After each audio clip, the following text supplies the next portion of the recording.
done all the talking, haven't we? And it's now 7 minutes after 5. I'm looking at the brains back there. Can we take... She gives a big fat thumbs up, and the lights are coming up. And the attendants are coming down the aisles with their microphones. You may and are indeed encouraged to ask questions. Just a sec. Wait. Now, if you would be so kind, wait until you get a microphone in your hand. That way we'll hear you. Now she's got it. You said you didn't know what you wanted to do in the garden, but you had to present something to be chosen. What was that? I actually, in the beginning, did not, they just asked me. I did not, I fortunately didn't have to audition for the job. Why? And why? Why did they ask you? I honestly don't know. It wasn't total guesswork. I never can figure out why I don't get asked.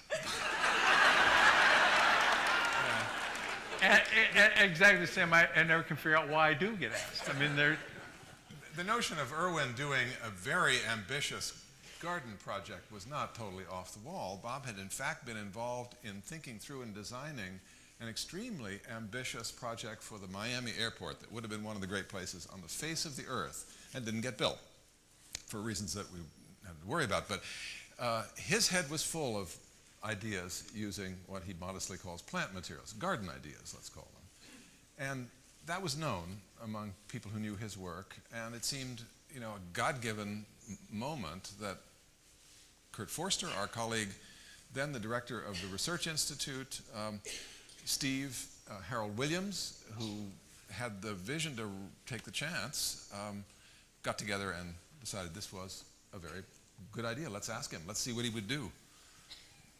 He rolled the dice. Perfect.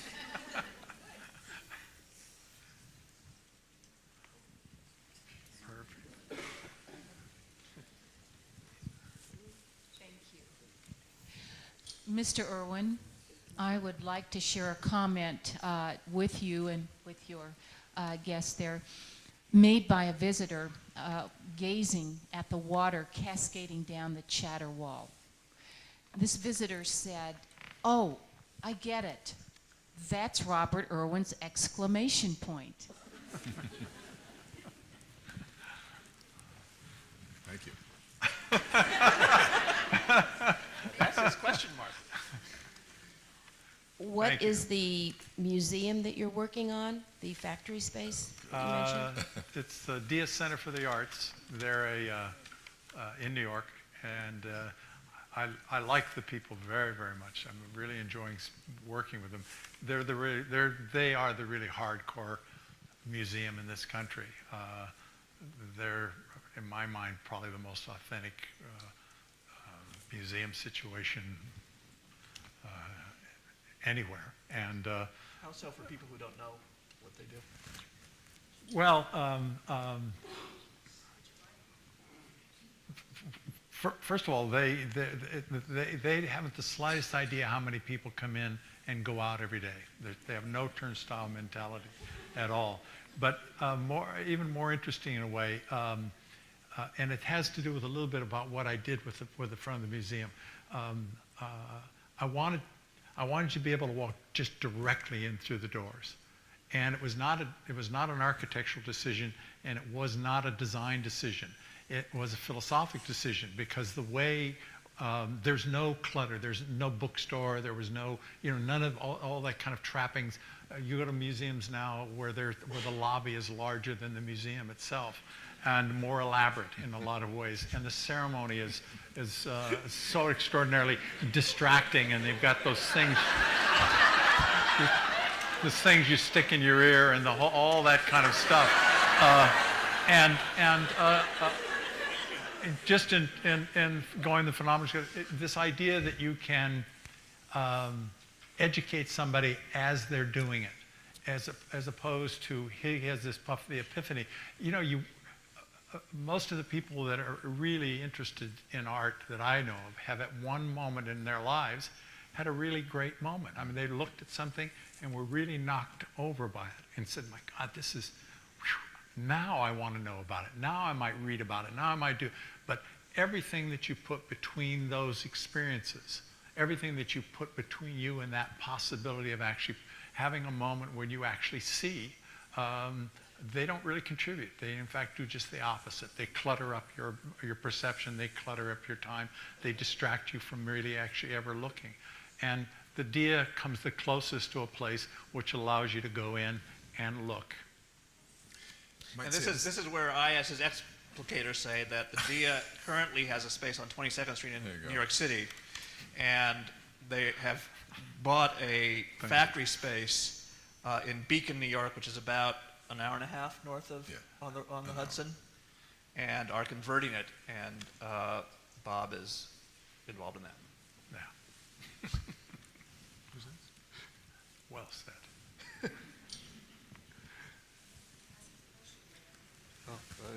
Just one second. You get next. That person there. Mr. Irwin, in looking at the rebar forms where the bougainvilleas arise, I don't know if it was in my psychedelic imagination or if it was your intention. Were you influenced by the organic forms of the Barcelonian architect Antoni Gaudí? No.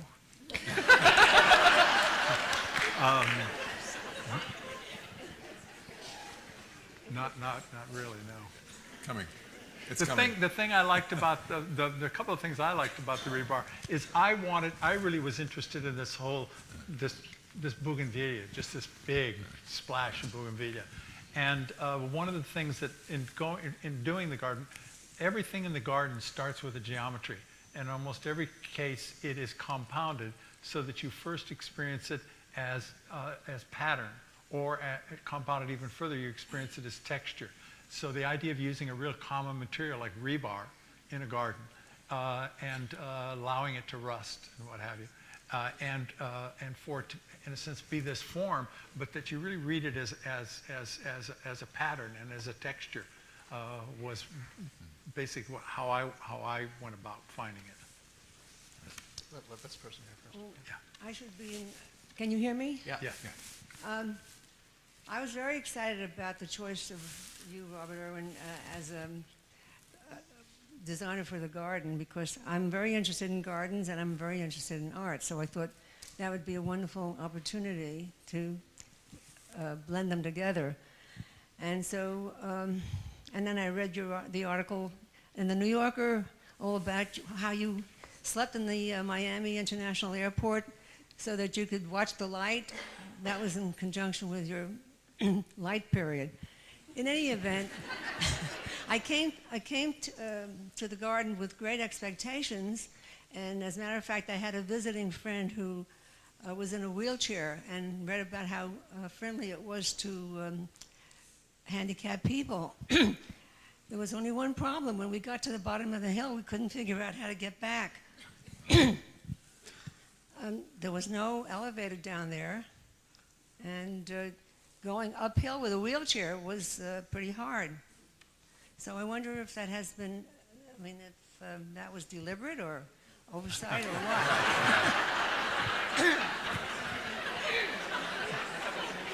Yeah, go ahead.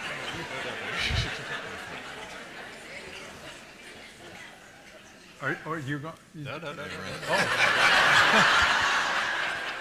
I thought he volunteered for a minute there. Well, just walking it through. I had a mother-in-law at the time who was in a wheelchair, a handicap.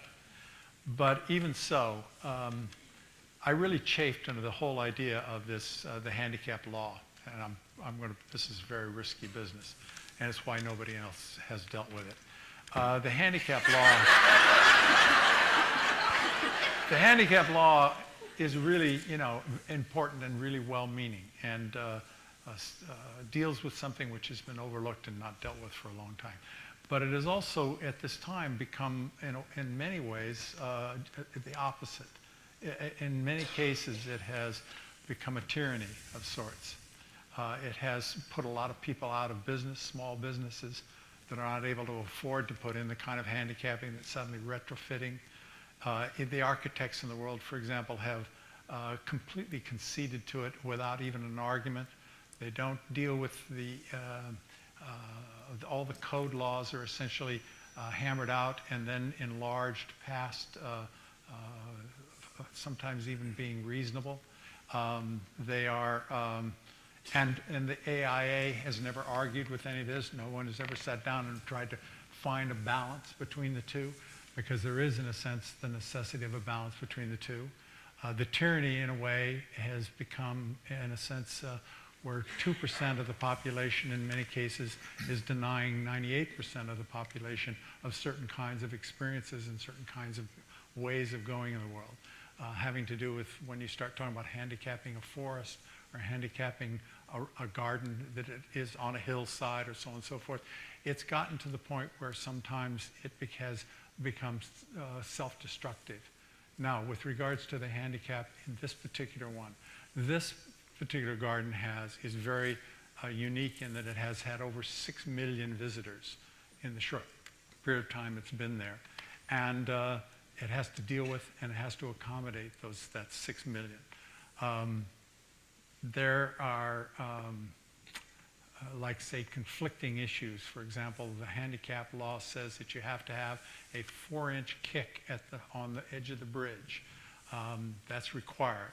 The problem is the 4-inch kick on the bridge also becomes a major trip element. I mean, people are falling over it all the time, and Getty looks like a marvelous target to be sued, which makes them, of course, very, very nervous, and understandably so. So suddenly you have this situation in which A says you have to do it and B says you shouldn't do it. And there's been no one to sit down and really look at these things in terms of specific situations. Now, my adventure with this, when I was, having said what I said, when I was confronted with the idea of having to accommodate this, I essentially didn't see it as a problem. I saw it as an opportunity.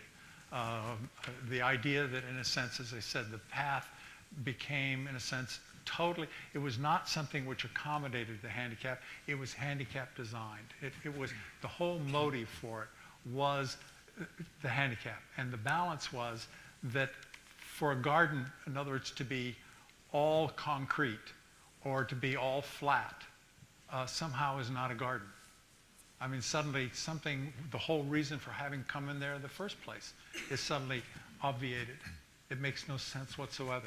So the balance was that, and by the way, the handicap people came on day one and did with a transient and checked every single inch of that thing and would have made us tear it out if it had not been exactly to the letter within a 1/16 of an inch handicap by all the rules accessible in a way. If I could have, in terms of just the quality of the experience, the reason for being in the first place, I would have made it a much deeper path. I would have gone down deeper into, which by the way was the last thing Meyer wanted. I would have really taken it down further in there because I think it would have enriched the experience in a lot of ways. So, and the issue, for example, on the plaza, there was a long discussion about whether or not that plaza should be concrete, which to me was, I mean, a terrible idea, a tyranny in a sense, in a garden. It just couldn't be concrete.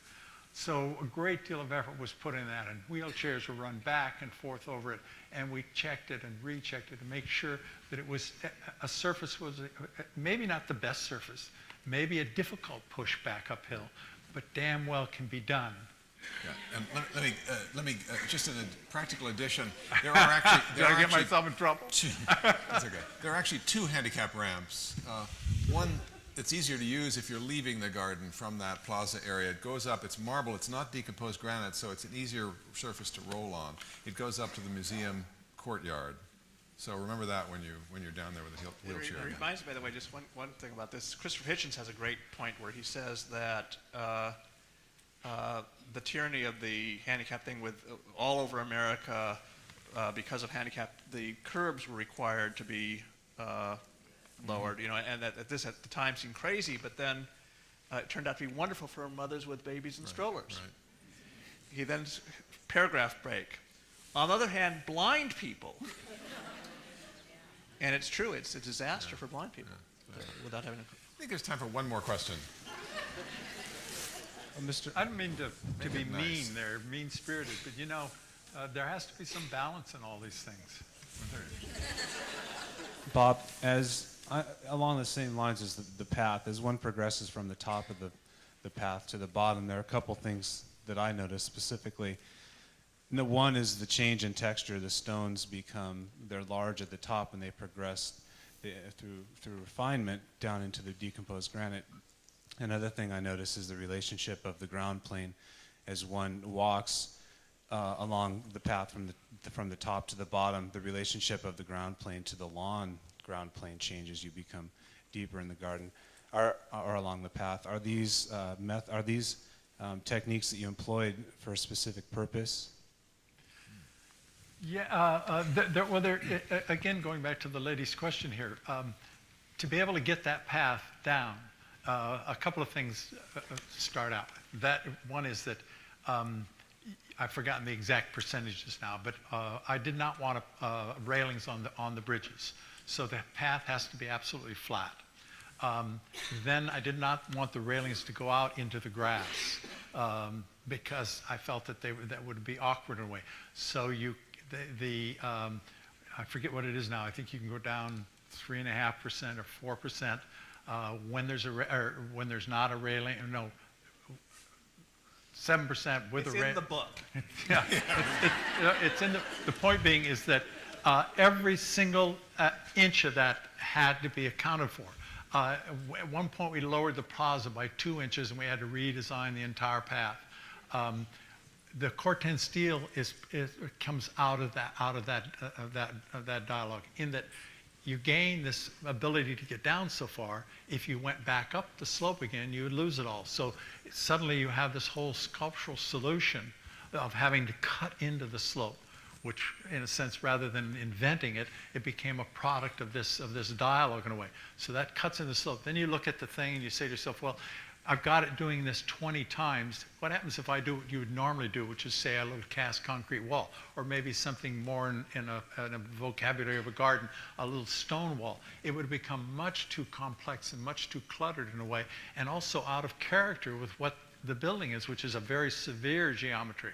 So suddenly the introduction of Corten steel, or of something which had that kind of concise and really simple gesture to it. Corten was perfect because it rusts and tends to look as if the earth has just been cut away.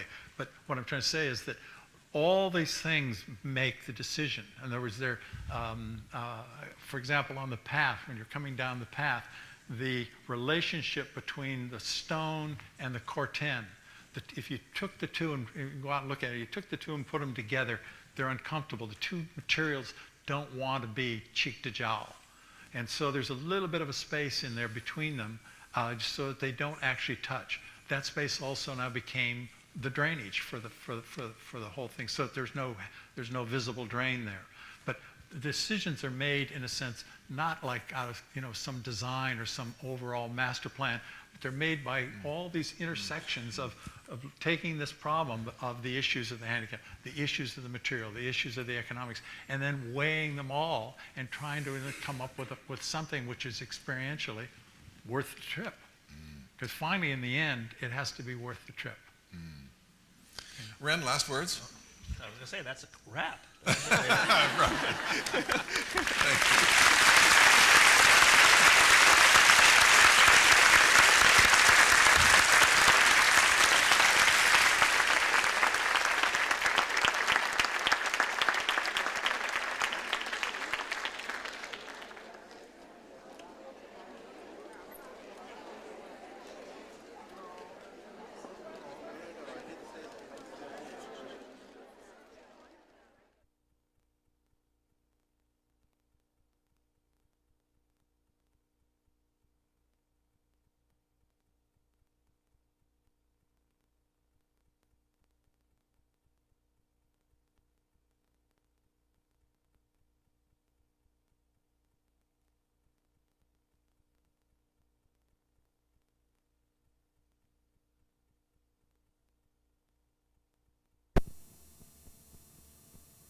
see if Gooden gets a look. Shot clock now down to 7. Better go. I don't know if Heinrich realizes it. Here comes Heinrich with the crossover over Pauling. He missed it all. Picked up by Kareem Rush, who now has 6 rebounds. With a 3, they get the lead. Pauling. Rush and a foul. It's called on Brian Nash, who has been unable to inoculate himself with the moves of Rush since he's come off the Kansas bench. Well, more active on the offensive end. Kareem Rush now in the low post. Get your star player touches. And I think, again, Kansas on their offensive end. Gooden needs to see the ball now. The Big 12's number 2 scorer. The number 9 3-point shooter.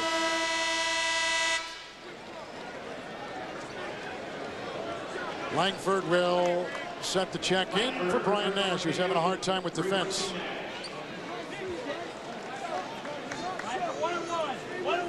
Number 1 Kansas has won 13 consecutive games. If they win today, an undefeated conference record, which would be the first time it has happened in the brief history of the Big 12. The last time Kansas went unbeaten in conference play, 1970-71. But Missouri has won 5 of the last 6 games against Kansas and Columbia, which sets the stage now for a 2-point game. Heinrich inside to Miles and a foul. That was a crash with Bryant Miles. And very typical of Kansas play this year. Not worried if they're only heading by 2. Missouri has clawed back.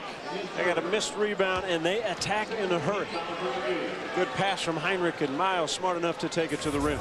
Kansas has led by as many as 11 in this second half. Missouri led early by 8. Kansas is shooting 51% from the field. Missouri 42%. As Miles hits the first free throw. John, you're not completely sold Missouri is in the NCAA tournament. With 20 wins and 9 losses, it would appear they are. A win today over Kansas would be huge. Yeah, big wins over Oklahoma State, Alabama, Xavier. They've got a good resume. CBS Sports coverage of NCAA men's basketball will continue after this message. And a word from your local CBS station.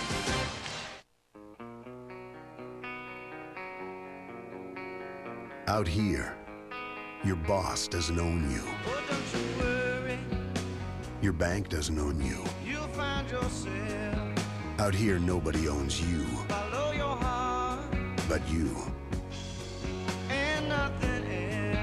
Head for the mountains of Bush.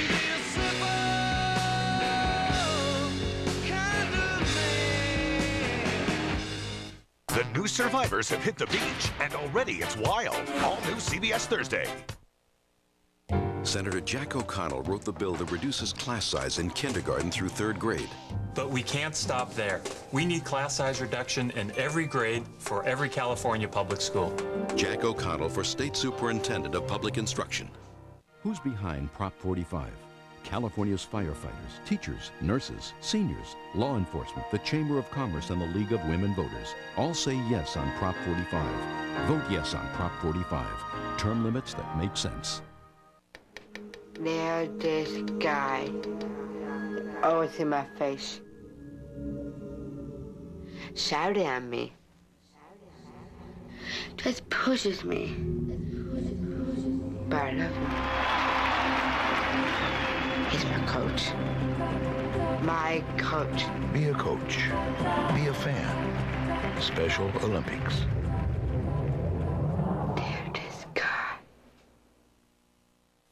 I'm Michaela Alioto. The first time that I tried to vote, I was told that my polling place was inaccessible to wheelchairs. Today, I still can't vote in 1,843 polling places. As your Secretary of State, I will make sure that every polling place is accessible to every Californian. 1998 Democratic nominee for Secretary of State, advisor to Vice President Al Gore, one of the top 21 young women leaders in America. Michaela Alioto. Break down the barriers. Watch Jamie O'Neal and Brad Paisley. Next, Hollywood Squares. Number 1 Kansas comes in 26-2. Missouri 20-9. Those some of the numbers. Well, again, the field goal percentage Missouri behind, but the three-point field goals, it catches you up in a hurry. Heinrich, big ball game. Clarence Gilbert on senior day, a big ball game. Missouri out there with Gage, Clarence Gilbert, Holding, Johnson, and Stokes. Kansas with Gooden, Collison up front, guards Langford, Heinrich, and the freshman, they're in Miles at the point. Missouri down by 4, approaching 11 minutes to play in regulation. Match-up zone defense, kind of a 1-3-1 across. They have to make sure they match up with Gilbert and Holding. Good hands. Gooden knocked it away. Shot clock at 13. Now they're going to rush. Here comes Stokes. Inside to Arthur Johnson over Collison. And a rebound by the freshman Langford. Kansas, no field goals in the last 6 minutes. Intercepted by Stokes. Good defensive play. Again, Aaron Miles got caught on that baseline too deep. Stokes read it well.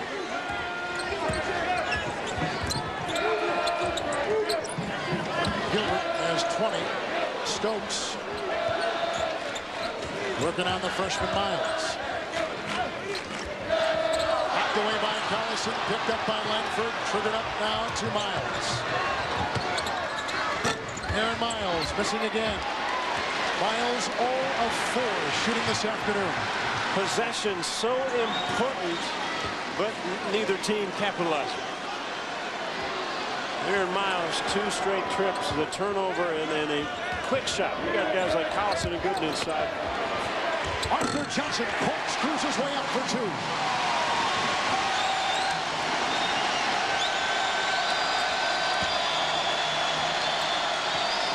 How about a Gooden touch right here? Gooden hasn't scored since 16:21 left in this second half. Good defense by Justin Gage. Collison has been the force inside. Knocked away by Johnson.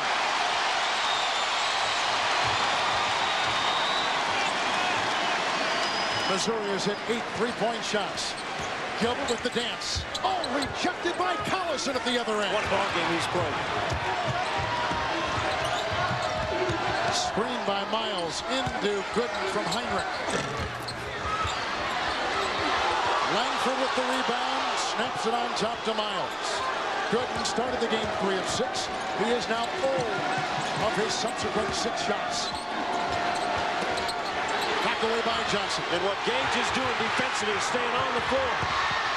Nice defense by Langford as he was dueling with Paulding at the other end. It has started to become a physical game. Number 1 Kansas being pushed for the second consecutive weekend, leading by 2. Brown loves the chase. Brown tells me exactly when our customers receive their shipments. Brown tracks down the names, and that lets me bill faster. Brown helps me shake the money tree. Brown makes my job kind of fun, in a dead serious sort of way. Get paid faster. What can Brown do for you? For 4 years, we were together every minute. Today, we're spread out everywhere. But just get 2 of us on the phone, and there's a party going on. Introducing AT&T Unlimited. $19.95 a month for unlimited long-distance calls to any of AT&T's 50 million residential long-distance customers. Make all the calls you want, whenever you want. Plus, it's just 7 cents a minute to anyone else. I know all your business. Let your long distance be unlimited. Call 1-800-REACH-OUT to enroll.